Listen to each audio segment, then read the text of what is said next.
Suya. Suya.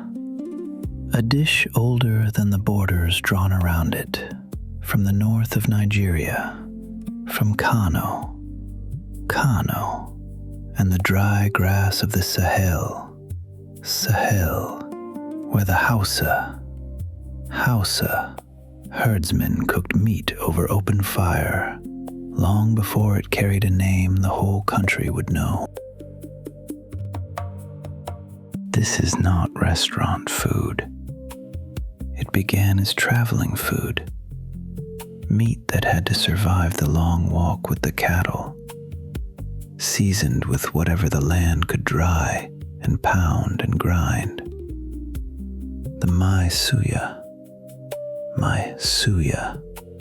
the one who sells it, will tell you there is no hurry in it.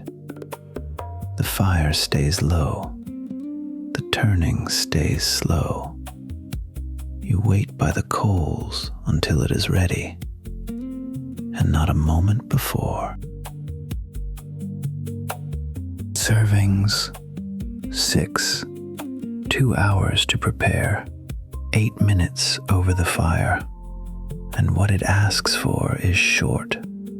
2.5 pounds of beef sirloin, 1 cup of roasted peanuts, 1 tablespoon of ground ginger, half a teaspoon of cayenne pepper, 1 tablespoon of onion powder, 1 teaspoon of garlic powder, 1 tablespoon of ground paprika, 1 teaspoon of salt, and 2 tablespoons of vegetable oil. Begin with the peanuts. 1 cup of them, already roasted, tipped into the bowl of a food processor.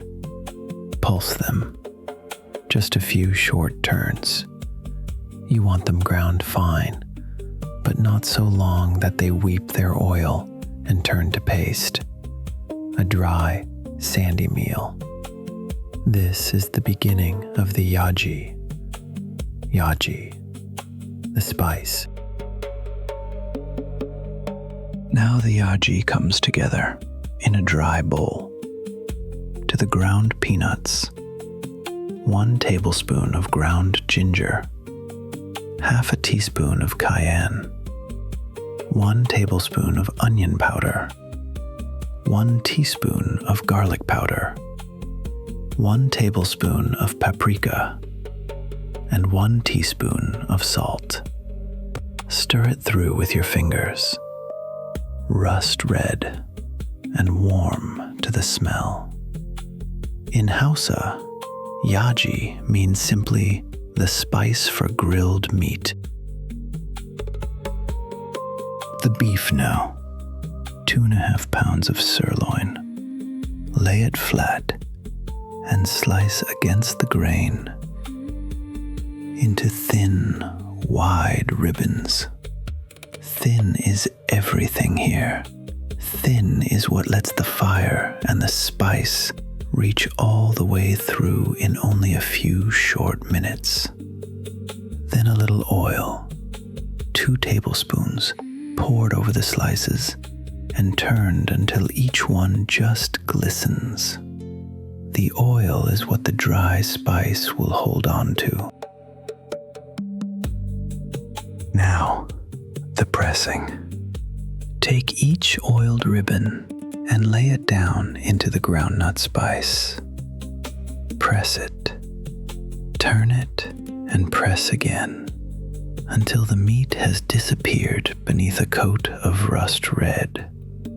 Thread the slices onto the skewers, tight, one against the next, and then let them rest. 2 hours cool and covered while the spice sinks in and becomes part of the meat. The fire should be hot. Lay the skewers across it. 8 minutes, no more. Turning them again and again so no one side keeps still for long. You will hear the fat begin to drip and hiss. you will see the spice at the edges go dark and catch and char. That char is the whole point of it. And then it is done. Lift the skewers up from the coals. The crust is dark and dry and smells of smoke and groundnut and pepper all at once. The meat beneath is still tender, still giving. Slide one piece from the stick.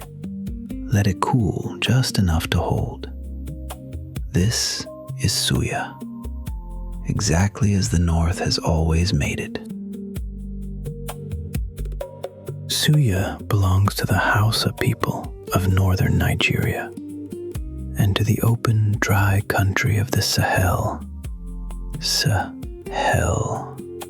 that runs along the southern edge of the Sahara. These were herders, cattle people, who moved with their animals across long distances, and meat out there could not be wasted. Fire and spice were how you kept it and carried it and made it worth the walk. The name is Hausa, and it is old. Suya, comes from a word for roasting, for cooking done straight over heat without any water at all. The Hausa keep an older name for it too. Chire, the true kebab of the north.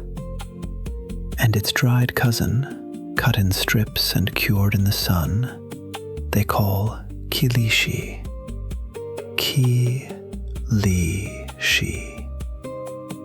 Different names, one fire, one people. For a long time, this was a northern food. And then it began to travel.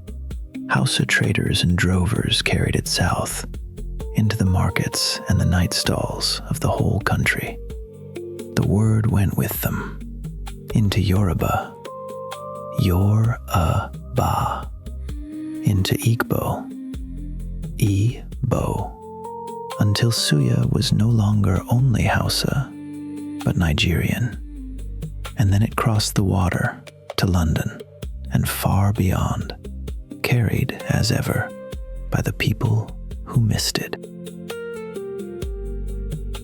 Today, suya is the food of the evening. It is sold after dark. At the roadside stand, they still call the my suya, where the coals glow and the smoke reaches out and pulls you in from down the street. It is what friends share standing up, wrapped in paper, late, with something cold to drink. Not a feast day dish, an every night one, which is the rarer thing and the dearer one. One last piece, lifted warm from the stick, the char, the pepper, the ground nut, the taste of a fire kept by people who have kept it far longer than anyone can quite say. Suya was never trying to be grand. It was traveling food, herder's food, late night, roadside, wrapped in paper food. It has outlived every border and every crossing, not because it was impressive, but because it was loved, carried, and made again wherever its people went. The coals are quiet now. The paper is folded back, and the table, at last, is set.